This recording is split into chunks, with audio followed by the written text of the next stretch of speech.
Fit in 10 Nation, it is day 30 of the Fit in 10 Challenge. And yesterday's video, I said it was day 28, and I meant to say it was day 29. My apologies on that. Listen, this is the week that you will not quit, right? This is the week that you will not quit, okay? And the reason I bring this up is because, like I said in yesterday's video, this is commonly the time about mid-challenge where people give up, in particular the 5th week. It is the 5th week that people tend to give up, all right? So you will not give up, right? Because the only way you will not succeed in this, notice how I don't say the word failure. I say the only way you will not succeed in this is if you give up, all right? That is the only way. So you will not give up, you will keep going, and you will succeed, all right? Okay, somebody asked me, or somebody had made a comment that they're going to drink water with every meal. And my suggestion to you is that you should not drink very much water with a meal, because that can dilute your digestive enzymes, and that's just going to disrupt the whole digestive process, in particular, protein digestion. So try to drink water in between meals. You can drink a little bit of water with a meal, but not much, okay? Drink water in between your meals. All right, somebody wrote me and they asked me, are potatoes considered complex carbohydrates? Are potatoes complex carbohydrates? Okay, so basically are potatoes starches, because starches are complex carbohydrates. And so let me just, basically there's more than this, but there's basically two types of carbohydrates. Okay, there's more than that, but let's just, for simplicity, let's say two. You got your simple carbohydrates and you got your complex carbohydrates. Simple and complex. Simple, these are like individual units of sugar, like monosaccharides or disaccharides. Those would be like two sugars together. And then you've got chains of sugars, which are, your starches. And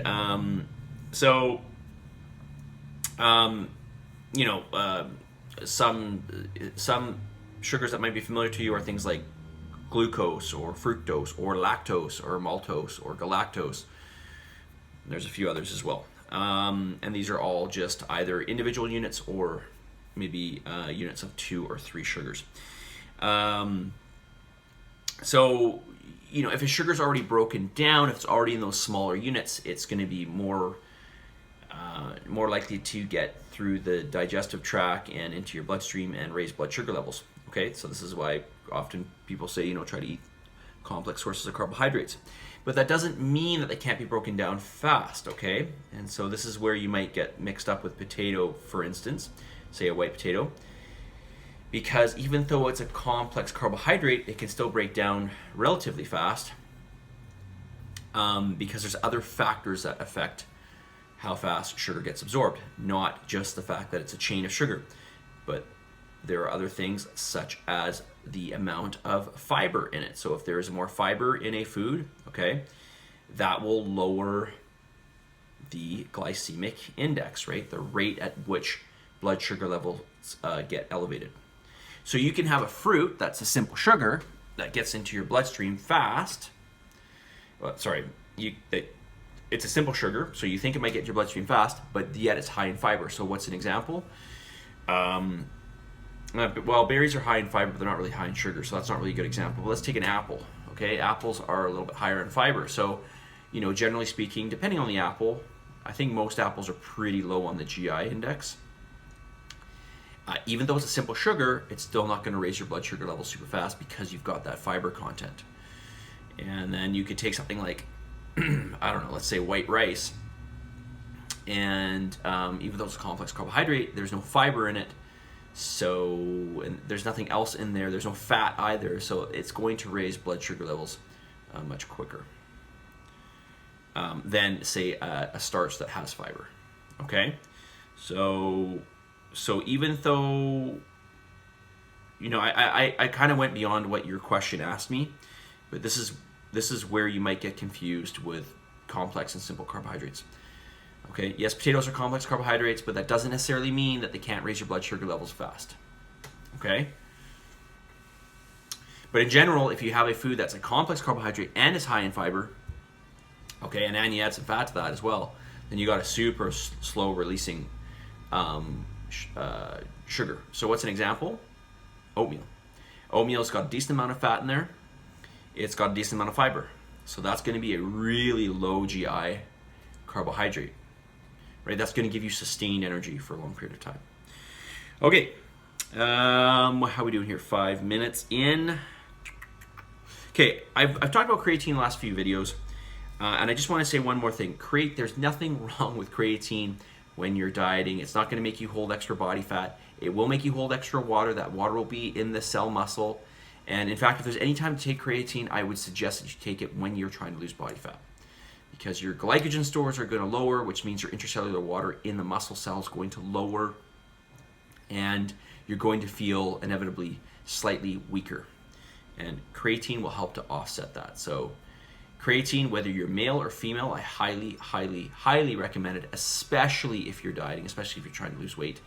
And creatine has a fat burning effect. No, it's not a fat burner, but it indirectly can help you to lose fat, because if it's going to be more conducive to helping you build muscle, and muscle's going to burn more calories and help you burn more fat, then in essence you can see it as a support supplement for burning more fat. Okay, so male or female, I highly, highly recommend creatine. It's super cheap and it's super effective, and it's probably the most underrated yet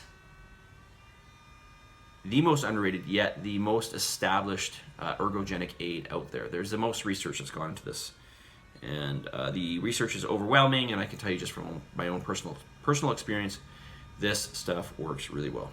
Okay, all right, gratitude time. Here we go. Now there's so much I'm thankful for, so the list goes on and on here, but I'm going to mention 5 things that I am grateful for, and it goes like this. Here are 5 things. My health. I'm very thankful that my health seems to be virtually perfect, besides the odd injury that I have. I'm very thankful for that. I'm very thankful for the change in my thought patterns over the years. So, I used to think about the way I would think, the chatter that was going on in my mind, and I thank God that I don't have as much of that. I'm trying to change the heuristics of the way that I think, and I think I've been pretty successful at that. Not perfect, still there, but working on changing that. And I know for some of you, perhaps maybe all of you, you deal with the same thing. So we got to change. We got to be aware of those thoughts, and then we got to just try to change them, because they're not rational thoughts. They're not, okay? And they're not true. All right, third thing I'm thankful for is food. Plain and simple. I'm so thankful for food. Just good food, And I'm going to tell you guys what I've eaten today so far, because I don't know if I ever tell you what I eat. All right, so I will just go through I'll go quickly here. Actually, no, I won't. In about 8 minutes. I'll tell you another time, okay? Because I think it's important for you to know. I'm thankful for water. This is something that people actually, have a hard time getting in certain areas of the world. And here we are, we can just, basically turn on the tap, put our mouth underneath it, and just glug, glug, glug, glug, glug, get as much water as you want. Just like that. No problem. We are very lucky. All right? And here's something else I'm thankful for. Opportunity. We really have no excuse for anything. We have all the opportunity. Anything we want to do, we can basically do. We live in a country that pretty much do what you want to do, within reason, obviously.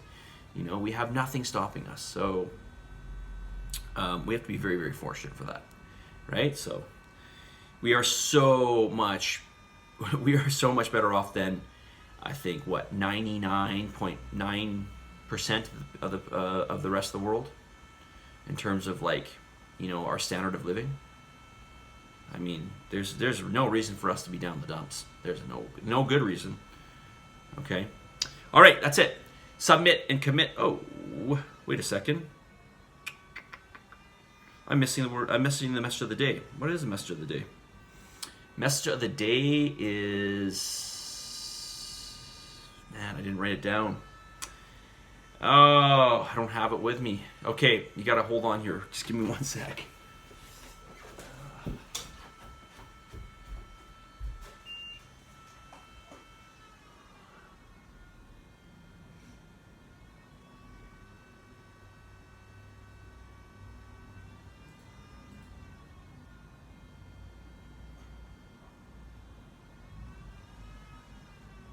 right, I'm going to read this out nice and loud here.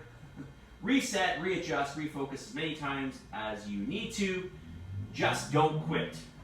Reset, readjust, refocus as many times as you need to. Just don't quit. Reset, readjust, refocus as many times as you need to. Just don't quit. All right, I'm going to say it one more time. Reset, readjust, refocus as many times as you need to. Just don't quit. Submit, commit to this challenge, and I'll talk to you guys all soon. Give some gratitude. See ya.